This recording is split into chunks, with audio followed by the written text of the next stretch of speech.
భారతీయ వ్యవసాయ రంగం అనేది ఒక జూదం లాంటిదని ఆర్థికవేత్తలు ఎప్పుడో స్పష్టం చేశారు. ఆ మాట నిజమనే చెప్పొచ్చు. ఎందుకంటే విత్తనాలు వేసింది మొదలుకుంటే పంట అమ్ముకునే దానిక అనేక ఇబ్బందులు ఎదుర్కొంటున్నారు. మొంతా తుఫాన్ ప్రభావంతో విస్తారంగా కురిసినటువంటి అకాల వర్షాల వల్ల తడిసి ముద్దైపోయాయి. ఒకవైపు కోతకొచ్చినటువంటి పంట పొలాలన్నీ కూడా నీట మునిగాయి. మరొక వైపు అమ్మడానికి వచ్చినటువంటి వరి ధాన్యం అంతా కూడా పూర్తిగా తడిచిపోయినటువంటి పరిస్థితి. ప్రస్తుతం మనం కరీంనగర్ జిల్లా మొగ్దుంపూర్ గ్రామంలో ఉన్నటువంటి ఐకేపీ కేంద్రంలో ఉన్నాము. ఇంత దారుణంగా తడిసిన తర్వాత ఇది ఖచ్చితంగా రంగు మారుతుంది, మొలకలు వస్తాయి. ఒకవైపు తేమ శాతం అంటున్నారు, మరొక వైపు ఇంకా ఇతరత్ర అనేక నియమ నిబంధనలు ఉన్నాయి. దీనికి సంబంధించి రైతన్న పూర్తిగా ఇబ్బంది పడుతున్నటువంటి పరిస్థితి. కొంతమంది రైతులు తమ వరి ధాన్యాన్ని ఆరబోయడానికి తీసుకొచ్చినటువంటి ఐకేపీ కేంద్రాల్లోనే ఉన్నారు. తమ తడిసిన ధాన్యాన్ని చూసి ఆవేదన వ్యక్తం చేస్తున్నారు. ఎట్లా చూడొచ్చు దీనికి సంబంధించి? మీరు ఎన్ని రోజులు అయింది తీసుకొచ్చి ఇక్కడికి ఈ ధాన్యాన్ని? 10 నుంచి 15 రోజులు అవుతుంది. ఏమైంది అసలు ఇట్లాంటి పరిస్థితి? ఇక వాతావరణం అదే వర్షాలతోటి మొత్తం. అంటే ఐకేపీ కేంద్రంలో ఎప్పటి నుంచి కొనుగోలు చేస్తున్నారు? చాలా కాలం నుంచి ఐకేపీ కేంద్రం అంటేనే కొనుగోలు చేస్తామని చెప్పి అంటుంటారు. కానీ ఎన్ని రోజులు మీరు తీసుకొచ్చి ఎందుకు ఇంకా జాప్యమైంది? గవర్నమెంట్ ఇంకా ఓపెన్ చేయలేదు. ఐకేపీ సెంటర్లు ఓపెన్ చేసినా కూడా తొందరగా కాంటలు అవుతలేదు. ఇంకా కొన్ని ప్రాంతాల్లో ఓపెన్ చేసి కొన్ని ప్రాంతాల్లో ఇంకా మా ప్రాంతాల్లో వచ్చింది. ఇప్పుడు ఇక అన్ని మొలకలు వస్తున్నాయి సార్, వడ్లు మొత్తం ఫారెస్ట్. ఏం చేద్దాం? దీనికి మనం ఏం చేయగలుగుతాం సార్? గవర్నమెంట్ తీసుకోవాలి అంతే. ఇక దానికి మనం ఆరబోస్తాం, మా సాధనాన్ని కాడికి రైతులు చేస్తాం. ఇక వచ్చిన వాటి అయితే గవర్నమెంట్ తీసుకుంటే కొంచెం సహకరించాలి, గవర్నమెంట్ కూడా సహకరించాలి. ప్రభుత్వం సహకరించాలని చెప్పి కోరుతున్నటువంటి పరిస్థితి. మరికొంతమంది ఉన్నారు. దీనికి సంబంధించి అయితే మీరు ఎట్లా చూస్తారు? ఎన్ని ఎకరాలు కోసారు మీరు? ఎన్ని రోజులు అయితే తీసుకొచ్చి ఇక్కడికి? నేను తీసుకొచ్చి 10 రోజులు అవుతుంది. ఎన్ని ఎకరాలు కోసారు? మేము 3 ఎకరాలు కోసినాం. ఈ వడ్లు మొత్తము నిన్న వర్షానికి మొత్తం నానిపోయినాయి, కింద మొలకలు వస్తున్నాయి. మళ్ళీ ఇవి మిల్లులకు తీసుకుపోయినాక వాళ్ళు నల్లగా ఉన్నాయని అంటారు, మొలకలు వచ్చినాయి అంటారు.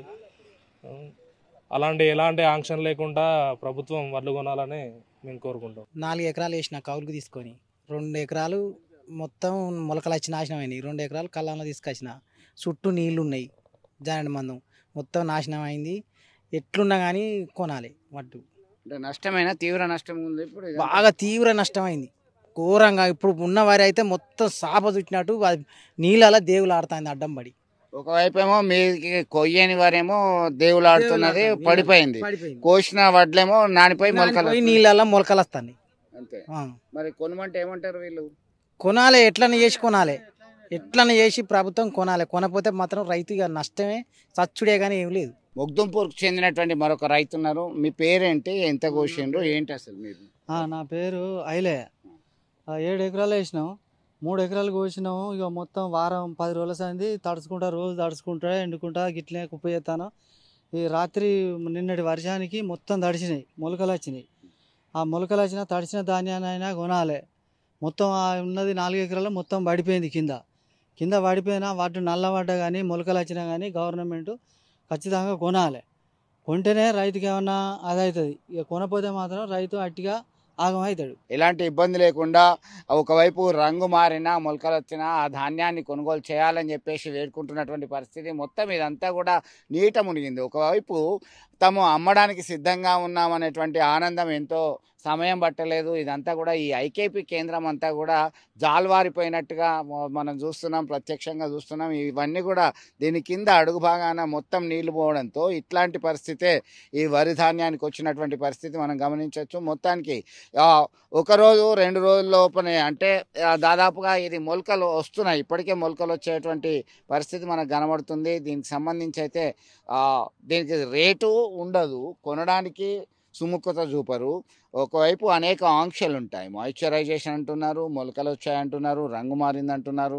ఎప్పట్లాగానే ఇది కూడా ఇబ్బందికరమైన పరిస్థితి అని చెప్పేసి రైతన్న ఆవేదన వ్యక్తం చేస్తున్నటువంటి పరిస్థితి. మొత్తం మీద ఎలాంటి నియమ నిబంధనలు, ఆంక్షలు లేకుండా తమ యొక్క వరి ధాన్యాన్ని కొనుగోలు చేయాలని చెప్పి వేడుకుంటున్నటువంటి పరిస్థితి మనం ప్రత్యక్షంగా చూస్తున్నాం.